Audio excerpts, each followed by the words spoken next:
I became determined to become more of a father to a family who had not had much of one during the war years. Wasn't easy, I can tell you. Fighting off Japanese dive bombers was a cinch compared to restoring order in my Connecticut home. John, Land, boys, fellas, John, Land, fellas, come back here. I'm talking to you. Come here. Fellas, look, I set up that trapeze in the backyard as a means for you two to build up your upper bodies, not just to hang on like a couple of chimps. Now get back out there, work on a routine, make me proud, that's it.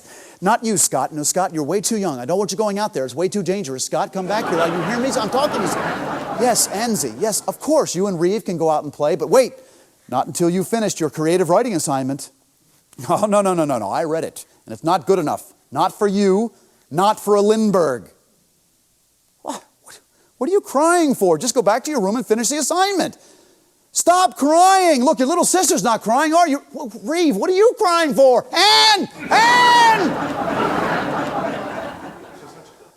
The family thing was hard. Much harder than I ever could have imagined. And it took its toll on Anne, on me, the family, the marriage. I pushed it all behind me as I busied myself in the service of scientific committees, while I huddled with such prominent scientists as Robert Goddard toward the development of the ballistic missile. Anne was aiming one of her own right at me. She simply had needs that I was unable to meet, and so she met them elsewhere with her doctor.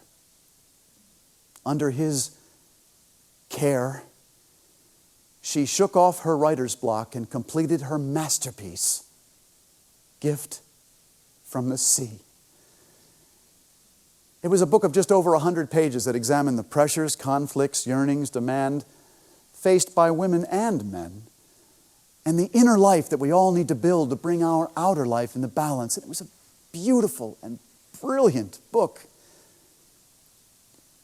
And it never escaped me, not for a minute, that she had to be away from me in the arms and in the bed of another man in order to write it. And later, when she returned to me, I could never find a way to talk to her about that. Perhaps it's because during that time I was in the arms and in the beds of 3 different German women who between them bore me 7 children, but I'm not going to talk about that.